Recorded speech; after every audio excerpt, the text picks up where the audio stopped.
नारळी पौर्णिमेच्या सर्वांना खूप शुभेच्छा. रक्षाबंधन हा बहीण भावाच्या पवित्र प्रेमाचा आणि आपुलकीचा सण आहे. या गोड नात्याची गोडी आणखीन वाढवण्यासाठी नारळी भात आणि गोडाबरोबर चटपटीत, खमंग, तिखट चवीची खोबरे आणि मटार करंजी एक उत्तम आणि पारंपरिक बेत आहे. नारळाच्या गोडव्याने भरलेला हा सुवासिक भात आणि खुसखुशीत करंजी सणांची मजा द्विगुणित करतात. चला तर मंडळींनो, आपण रेसिपीकडे वळूया. कुकरमध्ये तूप गरम करून 4 ते 5 लवंगा घालून त्यावरती मी स्वच्छ धुवून निथळट अर्धा तास ठेवलेला तांदूळ घालून खमंग परतवून घेणार आहे. यामध्ये मी केशर घातलेला आहे. तुम्हाला केशर स्किप केला तरी चालतो. जितका तांदूळ घेतलेला आहे त्याच्या डबल आपण गरम पाणी घालून भात मोकळा शिजवून घेणार आहे. आपण इथं तुपामध्ये तांदूळ चांगले परतवल्यामुळे 1 वाटीला 2 वाटी पाणी जरी घातलं तरी छान मोकळा भात शिजून होतो. तांदूळ नवीन असेल तर पाणी थोडंसं कमी घाला. गोडी वाढवण्यासाठी कणभर मीठ घातलेलं आहे आणि 3 ते 4 शिट्ट्या देऊन आपण भात शिजवून घ्यायचा आहे. नारळी भात करण्यासाठी कढईमध्ये इथं मी 1 वाटी तांदूळ असल्यामुळे 1 वाटी गूळ घेतलेला आहे.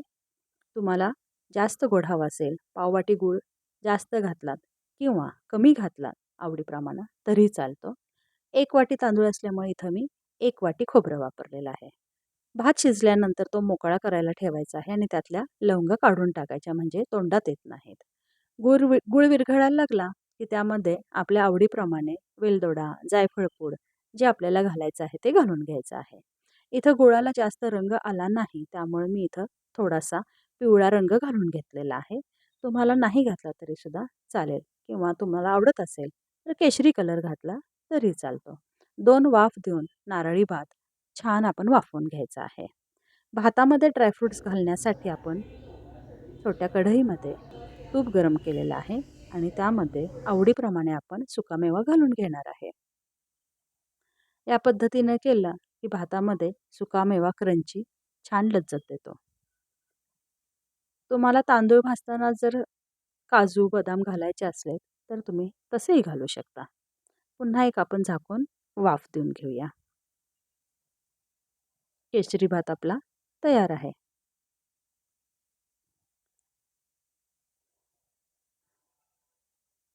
कोणी नारळी भात करताना गूळ वापरतं तर कोणी साखर वापरतं आपल्या आवडीप्रमाणे. आता गोडाबरोबर आपण तिखट पदार्थ बघणार आहे खोबऱ्याचा.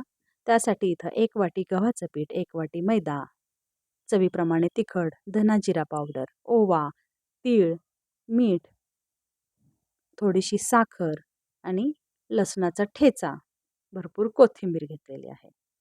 कणिक भिजवण्यासाठी गव्हाचं पीठ, मैदा, लाल तिखट, धना जिरा पावडर, ओवा इथं हातावरती थोडासा चोळून घालायचा म्हणजे ओव्याचा खमंगपणा कणकेला लागतो.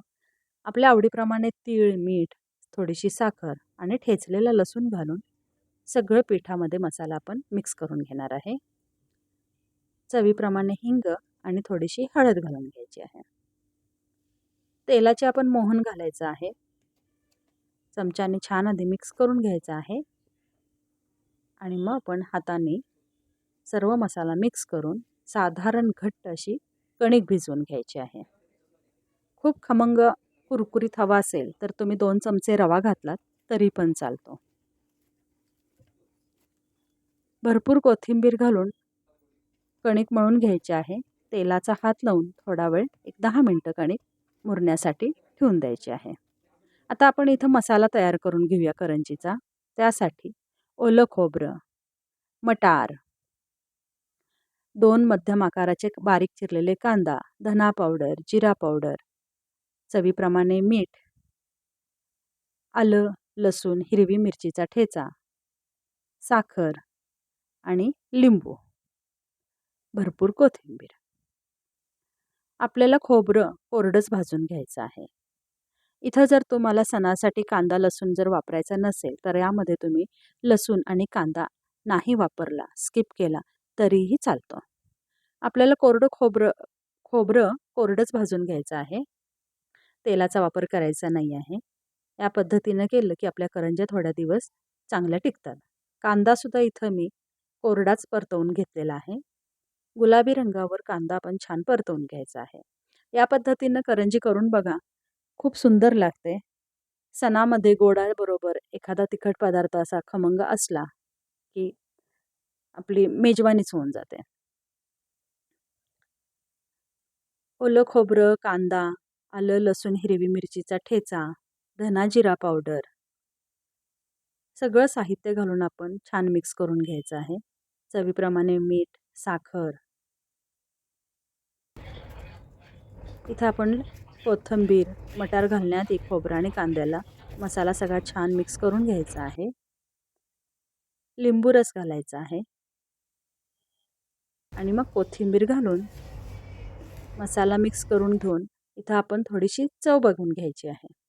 मीठ, साखर, मिरचीचा ठेचा, लिंबाचा गोड आंबटपणा व्यवस्थित चव आहे का बघायची. मला थोडा लिंबू कमी वाटला म्हणून मी थोडा लिंबाचा रस पुन्हा घातलेला आहे. मटार घालून आपण हे करंजीचं सारण तयार करून घ्यायचं आहे. आता कणिक छान भिजलेली आहे. आपल्याला ज्या आकारामध्ये करंज्या करायच्या आहेत त्या आकारामध्ये आपण त्याचे गोळे करून घ्यायचे आहेत. आदल्या दिवशी जरी ह्या करंज्या करून ठेवल्या तरीसुद्धा दुसऱ्या दिवशी ह्या खूप छान लागतात. अगदीच आपल्याला जर गरम-गरम ताज्या करून द्यायच्या असतील तर तिखट मिठाच्या पुरीसारखं हे कणिक आहे ते आदल्या दिवशी मळून ठेवा. करंजीचं सारण छान आदल्या दिवशी करून एअरटाईट डब्यामध्ये फ्रीजमध्ये ठेवा आणि मग सणाच्या दिवशी तुम्ही गरम-गरम करंज्या करून दिल्यात तरीसुद्धा छान लागतात. आपल्याला हव्या त्या आकारामध्ये इथं मी पुरी लाटून घेतलेली आहे. पुरीच्या अर्ध्या भागावरती करंजीचं सारण घालून आपण थोडंसं पाण्याचा हात लावून घ्यायचा आहे. इथं आपण कणिक साधारण घट्ट मळली होती, त्यामुळे आपण सील करण्यासाठी इथं पाण्याचा हात लावलेला आहे. करंजी मेकर येतं त्यामधून जरी तुम्ही ही करंजी काढली तरीसुद्धा चालतंय. अशीच ठेवली तरी पण चालतं आणि नाजूक अशी मुरड घातली तर करंजीची लज्जत वेगळीच लागते. दिसतानाही करंज्या छान दिसतात मुरड घातलेल्या. अगदी सोपी पद्धत आहे. अंगठ्याने प्रेस करायचा आहे आणि मागच्या बाजूने आपण खालचा भाग वरती ओढून घ्यायचा आहे. या पद्धतीने आपण करंजीला मुरड घालून घ्यायची आहे.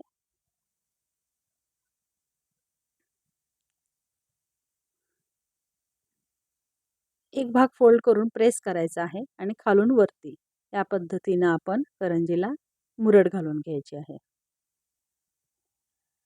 आपल्या चॅनेलला सबस्क्राईब केलं नसेल तर सबस्क्राईब करून घ्या. लाईक आणि शेअर नक्की करा. या पद्धतीने आपण करंजीला मुरड घालून घेतलेली आहे. नारळी पौर्णिमेच्या जेवणामध्ये आपण तळणाऐवजी ह्या करंजीचे जर तळण वापरलं तर सर्वांनाच आवडेल. नेहमीच आपण सांडगे पापड, भजी असे पदार्थ तळतच असतो. ह्या वेळेला आपण नारळी भाताबरोबर खोबऱ्याचाच एखादा तिखट पदार्थ केला तर सर्वांनाच आवडेल. तेल छान गरम करून घ्यायचं आहे. खूप कडकडीत तेलामध्ये नाही, गरम तेलामध्ये आपण करंज्या आलटून पालटून खमंग तळून घ्यायच्या आहेत. आपण चवीला थोडीशी साखर घातलेली त्यामुळं आपलं वरचं जे आवरण आहे ते खुसखुशीत होतं. या पद्धतीने नारळी भात आणि करंजी तुम्ही नक्की करून बघा.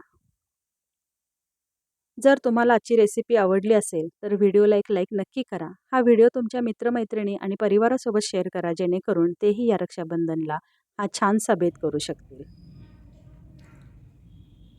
आणि हो, अशाच पारंपरिक आणि नवनवीन रेसिपीज अगदी सोप्या पद्धतीने पाहण्यासाठी आपल्या चॅनेलला सबस्क्राईब करायला विसरू नका.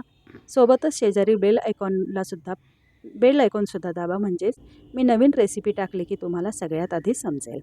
धन्यवाद.